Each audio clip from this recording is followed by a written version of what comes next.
Hi everyone, welcome to Telugu stock channel. ఈ వీడియోలో మనం నో షూర్ థింగ్ అంటే ఏంటి అండ్ దీన్ని మనం నిఫ్టీ, బ్యాంక్ నిఫ్టీలో అండ్ స్టాక్స్లో ఎలా యూస్ చేయొచ్చు అండ్ ఎస్పెషల్లీ బ్యాంక్ నిఫ్టీలో ఒక 200 to 300 పాయింట్స్ మూమెంట్ని మనం నో షూర్ థింగ్ ద్వారా చాలా ఈజీగా క్యాచ్ చేయగలుగుతున్నాం.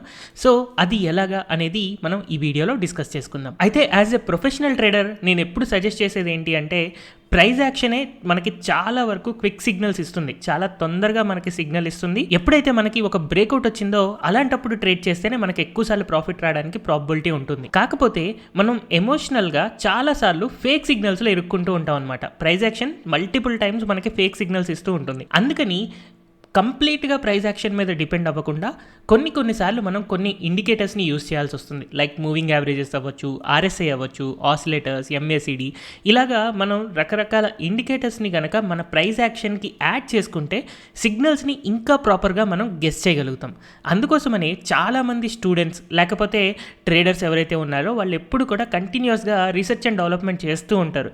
ఎందుకంటే ఇంకా అక్యురేట్గా ఇండికేటర్స్ని ఏమైనా తయారు చేయగలమా అని. ఎందుకంటే మూవింగ్ యావరేజెస్ కానీ ఆర్ఎస్ఐ కానీ ఇవన్నీ కూడా లాగింగ్ ఇండికేటర్స్ అంటారు. అంటే స్టాక్ ప్రైస్ మూవ్మెంట్ వచ్చిన తర్వాత ఇవి బై సిగ్నల్ కానీ సెల్ సిగ్నల్ కానీ ఇస్తూ ఉంటాయి అన్నమాట. సో ఆల్రెడీ మూమెంట్ వచ్చేసేసరికి మనం కొంతవరకు రావాల్సిన ప్రాఫిట్ని మిస్ అవుతున్నాం కదా. అందుకోసమని ఇంకొంచెం అక్యురేట్గా, ఇంకొంచెం కరెక్ట్గా వర్క్ అయ్యే విధంగా ఏవైనా ఇండికేటర్స్ తయారు చేయగలమా అని చెప్పి రీసెర్చ్ అండ్ డెవలప్మెంట్ ఎప్పుడు కంటిన్యూస్గా జరుగుతూనే ఉంటుంది. అందుకనే కొత్త ఇండికేటర్స్ మార్కెట్లోకి ఎక్కువ ప్రాబబిలిటీ ఆఫ్ సక్సెస్తో వస్తూ ఉంటాయి. సో అలాంటి కొత్త ఇండికేటర్ ఎక్కువ ప్రాబబిలిటీ ఆఫ్ సక్సెస్తో ఉండేదే మనకి నో షూర్ థింగ్ అనమాట. సో ఈ నో షూర్ థింగ్ని కూడా మూవింగ్ యావరేజెస్ని యూస్ చేసే డిజైన్ చేస్తున్నారు.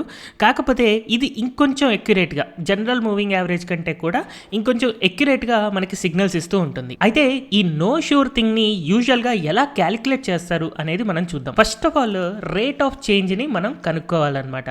సో ఈ రేట్ ఆఫ్ చేంజ్ అంటే ఏంటి అంటే సపోజ్ 10 క్యాండిల్స్ క్రితం స్టాక్ ప్రైస్ ఎక్కడుంది అండ్ ఇప్పుడు కరెంట్ క్యాండిల్లో స్టాక్ ప్రైస్ ఎక్కడుంది. సో ఈ రెండింటి మధ్య డిఫరెన్స్ కనుక పర్సంటేజ్లో ప్లాట్ చేస్తే అది rate of change of 10 candles అవుతుంది. సో దీన్ని నేను లెటర్సే RC10 అని అనుకుంటున్నాను. అయితే ఇలాగే 15 క్యాండిల్ల క్రితం నుంచి ఇప్పటి కరెంట్ క్యాండిల్ వరకు ఎంత రేట్ ఆఫ్ చేంజ్ ఉంది. So RC15. అలాగే 20 క్యాండిల్స్ నుంచి అండ్ అలాగే 30 క్యాండిల్స్ నుంచి ఎంత పర్సంటేజ్ పెరిగింది లేదా ఎంత పర్సంటేజ్ తగ్గింది అనేది మనకి రేట్ ఆఫ్ చేంజ్ 20 అండ్ అలాగే రేట్ ఆఫ్ చేంజ్ 30, ఇలాగా 4 రేట్ ఆఫ్ చేంజెస్ని ఫస్ట్ క్యాలిక్యులేట్ చేసుకొని ఇలాంటి రేట్ ఆఫ్ చేంజెస్కి మూవింగ్ యావరేజెస్ మళ్ళీ డ్రా చేస్తారు. సో ఆ మూవింగ్ యావరేజ్ ఈసారి డ్రా చేసేటప్పుడు 10 మూవింగ్ యావరేజ్ యూస్ చేస్తారనమాట. అంటే మనం RC10ని, RC15ని, RC20ని అండ్ అలాగే RC30ని డ్రా చేస్తే కింద ఒక RSI లాంటి లైన్స్ వస్తాయి. సో ఈ లైన్స్కి మళ్ళీ మూవింగ్ యావరేజ్ 10 అన్నిటికీ కూడా 10 మూవింగ్ యావరేజ్ డ్రా చేసుకుని ఇంకొక స్మూత్డ్ కర్వ్ అనేది అటైన్ అవుతారనమాట. సో ఈ 4 కర్వ్స్ని మళ్ళీ ఇంకొక ఫార్ములా అప్లై చేసి నో షూర్ థింగ్ని క్యాలిక్యులేట్ చేస్తారు. సో ఇప్పుడు మనం ఇక్కడ అబ్జర్వ్ చేస్తే RCMA1 అని కనపడుతుంది కదా. సో అక్కడ వాళ్ళు ఏం చేశారు, 10 పీరియడ్ ROCకి అంటే రేట్ ఆఫ్ చేంజ్కి 10 సింపుల్ మూవింగ్ యావరేజ్. సో ఇందాక నేను చెప్పినట్టు ఫస్ట్ RC10 యొక్క 10 సింపుల్ మూవింగ్ యావరేజ్, తర్వాత RC15 యొక్క 10 సింపుల్ మూవింగ్ యావరేజ్.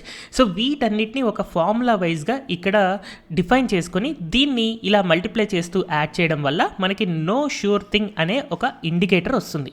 సో ఈ నో షూర్ థింగ్ ఇండికేటర్ని మనం ఎక్కడ చూడొచ్చు అంటే మనం జీరోదా ప్లాట్ఫామ్లో చూడొచ్చు. సో నేను కైట్ ప్లాట్ఫామ్ యొక్క చార్ట్ని నేను ఇక్కడ ఓపెన్ చేసిన తర్వాత స్టడీస్లో నేను నో షూర్ థింగ్ అనేది యాడ్ చేయాలి అని అనుకుంటున్నాను. సో టైప్ చేస్తున్నాను ప్రింక్స్ నో షూర్ థింగ్ అని ఉంది. సో దీన్ని నేను ఇప్పుడు యాడ్ చేస్తున్నాను. సో యాడ్ చేస్తే మనకి ఇలాంటి ఇండికేటర్ ఒకటి కింద వచ్చింది చూడండి. సో ఇలా మనం నో షూర్ థింగ్ని యాడ్ చేయగానే ఇలా ఒక green colour line and red colour line కనపడుతున్నాయి కదా. సో ఈ గ్రీన్ కలర్ లైన్ వచ్చేసి నో షూర్ థింగ్ యొక్క లైన్ అనమాట. సో ఇందాక మనం ఫార్ములా చూసాం కదా, ఆ ఫార్ములా ప్రకారం క్యాలిక్యులేట్ అయ్యి వచ్చింది. అయితే దాని తర్వాత దాని యొక్క 9 సింపుల్ మూవింగ్ యావరేజ్ కనుక డ్రా చేస్తే ఇలా నో షూర్ థింగ్ యొక్క సిగ్నల్ వస్తుంది. అది red colour line. So green colour line వచ్చేసి KST లైన్ అండ్ అలాగే రెడ్ కలర్ లైన్ వచ్చేసి KST సిగ్నల్ లైన్ అని అనుకుంటాం.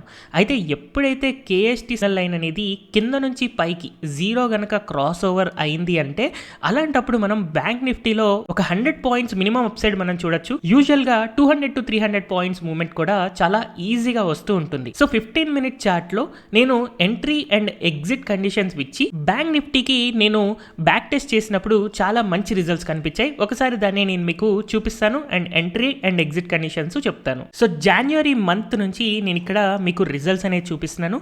సో ఫస్ట్ ఆఫ్ ఆల్ మన ఎంట్రీ కండిషన్ ఏంటి అంటే, ఎప్పుడైతే నో షూర్ థింగ్ అనేది కింద నుంచి పైకి జీరో లైన్ మనకి ఇక్కడ కనపడుతుంది కదా, సో ఈ జీరో లైన్ ఒకవేళ పైకి క్రాస్ చేసింది అని అంటే అలాంటప్పుడు మనం బై సిగ్నల్ అని చెప్పి అనుకుంటాం. సో ఈ గ్రీన్ కలర్ లైన్ జీరోని పైకి క్రాస్ చేస్తే, లెటర్సే ఇక్కడ మనకు కనపడుతుంది కాబట్టి ఇలా కనుక పైకి క్రాస్ చేస్తుంది అంటే మనం అక్కడ ఎంట్రీ అని అనుకుంటాము, బై సిగ్నల్. యూజువల్గా 200 పాయింట్స్ వరకు మనం టార్గెట్ పెట్టుకోవచ్చు. సో బ్యాంక్ నిఫ్టీలో 200 పాయింట్స్ అంటే ఆప్షన్స్లో మనకి చాలా మంచి ప్రాఫిట్ వస్తుంది. అట్ ది సేమ్ టైం ఎప్పుడైతే నో షూర్ థింగ్ లైన్ అనేది జీరో లైన్ని పైనుంచి కిందకి కనుక క్రాస్ చేస్తే, అంటే గ్రీన్ కలర్ లైన్ ఏదైతే ఉందో పైనుంచి కిందకి క్రాస్ చేస్తే జీరోని, అలాంటప్పుడు మనం సెల్ సిగ్నల్ అనుకోవచ్చు. ఇక్కడ కూడా మనం 200 పాయింట్స్ వరకు టార్గెట్ అనుకోవచ్చు. కొన్నిసార్లు 300 పాయింట్స్ 400 పాయింట్స్ కూడా ఈజీగా రీచ్ అవుతూ ఉంటుంది. అండ్ ఈ స్ట్రాటజీకి ఎగ్జిట్ లేదా స్టాప్ లాస్. సో ఒకవేళ ఎగ్జిట్ అవ్వాలంటే 200 పాయింట్స్ వచ్చినప్పుడు మనం ఎగ్జిట్ అవ్వచ్చు. ఒకవేళ లాస్ వస్తుంది అని అనుకుంటే స్టాప్ లాస్ ఎప్పుడు ఎగ్జిట్ అవ్వాలంటే, ఈ నో షూర్ థింగ్ లైన్ లెటర్సే ఇక్కడ కిందకి బ్రేక్ అయింది కాబట్టి ఇక్కడ మనం సెల్ చేస్తాం. సెల్ చేసినప్పుడు ఎప్పుడైతే మళ్ళీ ఇలాగా గ్రీన్ లైన్ అనేది రెడ్ లైన్ని పైకి క్రాస్ ఓవర్ ఇస్తుందో ఇక్కడ మనం ఎగ్జిట్ అయిపోవాలి. సో ఇలాంటప్పుడు ఒకవేళ ఆల్రెడీ 200 పాయింట్స్ వచ్చేసి ఎగ్జిట్ అయితే ఓకే, లేదు అలా కాదు మనకి ఇక్కడికి వెళ్ళేసరికి లాస్ వస్తుంది సో ఎగ్జిట్ అవ్వాలి అని అనుకుంటే ఇక్కడ మనం ఇది లాస్ బుక్ చేసుకోవాల్సి ఉంటుంది అనమాట. ఇది మనం స్టాప్ లాస్ అని చెప్పి అనుకుంటూ ఉండొచ్చు. సో ఈ కండిషన్ని ఒకసారి మనం బ్యాక్ టెస్ట్ చేసుకుని చూద్దాం. సో జనవరి నుంచి ఇప్పటిదాకా మీకు డేటా చూపిస్తాను. సో లెట్ అస్ సే ఇక్కడ 5th జనవరి నుంచి మనకు కనపడుతుంది కదా, సో జీరోని పైకి క్రాస్ చేసినా కింద క్రాస్ చేసినా ట్రేడ్ చేస్తాం. లెట్ అస్ సే ఇక్కడ కిందకి క్రాస్ చేసింది అంటే ఇక్కడ సెల్ సిగ్నల్ జనరేట్ అవుతుంది. సో ఈ పాయింట్లో కనుక మనం అబ్జర్వ్ చేస్తే ఈ ప్లేస్లో బ్యాంక్ నిఫ్టీలో సెల్ సిగ్నల్ అనేది జనరేట్ అవుతుంది. ఫస్ట్ జనరల్గా మనకి ఇక్కడ ఒక 100 పాయింట్స్ వరకే పడింది, బట్ 100 పాయింట్స్ పడిన తర్వాత ఇక్కడ ఒక రివర్సల్ అనేది కనిపించింది. అండ్ ఈ పాయింట్ ఆఫ్ టైం వచ్చేసరికి మనకి ఇక్కడ స్టాప్ లాస్ హిట్ అయిపోయింది. So almost no profit no loss, let us say zero అనుకుందాం, మనకి బెనిఫిట్ ఏం లేదు ఇక్కడ ఈ సిగ్నల్ ద్వారా. తర్వాత ఇక్కడ నుంచి ఇక్కడికి మనకి ఎప్పుడైతే పైకి క్రాస్ ఓవర్ ఇచ్చిందో మనకి ఆ పాయింట్ ఆఫ్ టైంకి ఇక్కడ మనకి బై సిగ్నల్ అనేది జనరేట్ అవుతుంది. అండ్ 200 పాయింట్స్ మూమెంట్ వచ్చింది కాబట్టి ఇది మనకి ఒక సక్సెస్ఫుల్ ట్రేడ్ 1. అండ్ అలాగే తర్వాత మళ్ళీ ఇక్కడ చూసినాం ఎక్కడ కూడా మనకి క్రాస్ రాలేదు జీరో లైన్కి. తర్వాత జీరో లైన్ యొక్క క్రాస్ అనేది ఇక్కడ వచ్చింది. సో ఈ పాయింట్ ఆఫ్ టైంలో కనుక మనం అబ్జర్వ్ చేస్తే ఇలా కిందకి క్రాస్ ఓవర్ వచ్చేసరికి మనకి ఇక్కడ ఉంది. సో ఇక్కడ మనకి సెల్ కండిషన్ అనేది జనరేట్ అవుతుంది. సో సెల్ కండిషన్ వచ్చిన తర్వాత మనకి డే ఎండ్ దాకా ఎలాంటి ప్రాఫిట్ కానీ లాస్ కానీ లేదు. సో ఇక్కడ మనకి జీరో కనపడుతుంది అండ్ క్రాస్ ఓవర్ మళ్ళీ ఇక్కడ వచ్చింది. సో ఇక్కడ వచ్చేసరికి కూడా మనకి ఆల్మోస్ట్ అదే లెవెల్లో ఉంది కాబట్టి నో ప్రాఫిట్ నో లాస్ అని అనుకోవచ్చు. తర్వాత మళ్ళీ నెక్స్ట్ సిగ్నల్ మనకి ఈ క్యాండిల్ దగ్గర జనరేట్ అయింది. సో ఎప్పుడైతే మనకి బ్రేక్ ఓవర్ వచ్చిందో ఇక్కడ నుంచి మళ్ళీ మనకి ఈ క్రాస్ సిగ్నల్ వచ్చేసరికి ఈ ప్లేస్లోనే ఉన్నాం. అట్ ది సేమ్ టైం ఇక్కడ కూడా మనకి నో ప్రాఫిట్ నో లాస్గా కనపడుతుంది. తర్వాత మళ్ళీ ఇక్కడ మనకు ఒక అప్ సైడ్ సిగ్నల్ వచ్చింది. సో ఈ అప్ సైడ్ సిగ్నల్ వచ్చినప్పుడు మనం ఇక్కడ కనుక ఎంట్రీ అని అనుకుంటే మళ్ళీ క్రాస్ ఓవర్ ఇక్కడ వచ్చింది. ఆ లోపు ఇక్కడ బ్యాంక్ నిఫ్టీ అనేది క్లియర్గా ఒక 500 పాయింట్స్ అయితే మూవ్మెంట్ వచ్చింది. బట్ సంహౌ మనది 200 పాయింట్స్ టార్గెట్ రీచ్ అయ్యాం కాబట్టి ఇక్కడ మనకి కరెక్ట్గా వర్కౌట్ అవుతుంది అని అనుకోవచ్చు. తర్వాత మళ్ళీ ఇక్కడ నుంచి పైకి వెళ్ళిన తర్వాత మళ్ళీ ఇక్కడ క్రాస్ అయ్యి కిందకు వచ్చింది కదా. సో ఇక్కడ ఈ టైంలో యాక్చువల్గా ప్రైజెస్ పైకి వెళ్తున్నాయి బట్ సెల్ సిగ్నల్ అనేది జనరేట్ అయింది. అండ్ ఇక్కడ మనకి నెక్స్ట్ క్రాస్ ఓవర్ వచ్చేసరికి ఇక్కడ దాకా వెళ్ళింది. బట్ ఈలోపు మనకి 200 పాయింట్స్ టార్గెట్ వచ్చింది కాబట్టి ఇది కూడా సక్సెస్ 1. సో ఇప్పటిదాకా ఒక్కటి కూడా -1 రాలేదు, అంటే లాస్ రాలేదు, అన్నీ కూడా మనం ప్రాఫిటబుల్గానే ఉన్నాం. తర్వాత మళ్ళీ ఇక్కడ క్రాస్ ఓవర్ వచ్చింది. సో ఎప్పుడైతే ఇలాగా క్రాస్ ఓవర్ వచ్చిందో జీరోకి ఇక్కడ నుంచి మనకి క్లియర్గా పైకి వెళ్ళడం అయితే మనకు కనపడుతుంది. 200 పాయింట్స్ చాలా ఈజీ మూమెంట్ అనేది వచ్చింది. సో ఈ చార్ట్లో కనుక మనం అబ్జర్వ్ చేస్తే ఒక 3 times 4 times no profit no లాస్లో ఉన్నాం అండ్ ఒక 4 టైమ్స్ మనం క్లియర్గా ప్రాఫిట్లో ఉన్నాం. అండ్ ఇప్పటిదాకా ఒక -1 అంటే లాస్ కండిషన్ అనేది అయితే మనకు కనిపించట్లేదు. లేదా ఒకవేళ ఈ జీరో కేసెస్లో టైం డికే వల్ల కొంచెం మనం లాస్ అవ్వడానికి ప్రాబబిలిటీ ఉంటుంది. అయితే నేను ఇక్కడ యూజ్ చేసింది 15 మినిట్ క్యాండిల్ యొక్క టైం ఫ్రేమ్. అండ్ ఈ 15 మినిట్ క్యాండిల్లో నో షూర్ థింగ్ పెట్టడం ద్వారా జీరో కిందకి క్రాస్ అయితే సెల్ చేస్తున్నాము అండ్ జీరో పైకి క్రాస్ అయితే బై చేస్తున్నాము అని అనుకుంటాము. నెక్స్ట్ ఫిబ్రవరి మంత్లో కనుక మనం అబ్జర్వ్ చేస్తే జీరో కిందకి మనకి ఇక్కడ క్రాస్ ఓవర్ ఇచ్చింది. సో ఈ పాయింట్ ఆఫ్ టైంలో సిగ్నల్ ఇచ్చిన తర్వాత 200 పాయింట్స్ మనకి క్లియర్గా టార్గెట్ అనేది రీచ్ అయింది.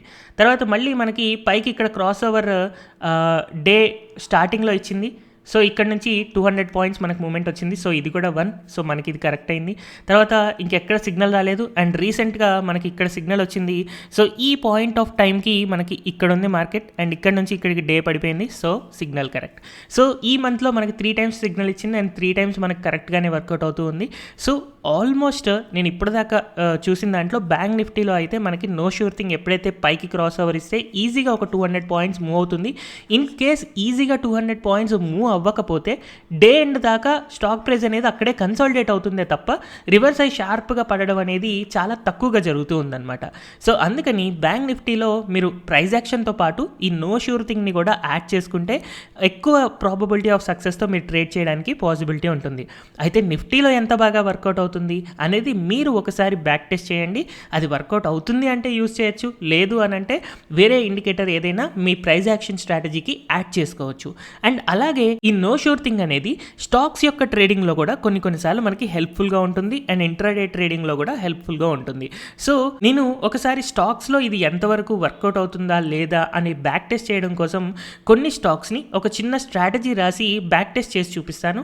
ఆ స్ట్రాటజీ మీకు హెల్ప్ఫుల్గా ఉంది అంటే యూస్ చేసుకోవచ్చు, లేదా ఇక్కడ నేను యూస్ చేసే స్ట్రాటజీ విధానాన్ని వాడుతూ మీ ఓన్ స్ట్రాటజీస్ కూడా ఏదైనా క్రియేట్ చేసుకోవచ్చు. సో ఈ నో షూర్ థింగ్ యొక్క స్ట్రాటజీని క్రియేట్ చేయడం కోసం నేను స్ట్రీక్ అనే ప్లాట్ఫామ్ని వాడుతున్నాను. ఒకవేళ మనం స్ట్రీక్లో బ్యాక్ టెస్ట్ చేయాలి అని అంటే మనకి కైట్ కానీ, అప్స్టాక్స్ కానీ, ఏంజల్ కానీ, 5 పైసా కానీ ఏదో ఒక అకౌంట్ ఉండాలి.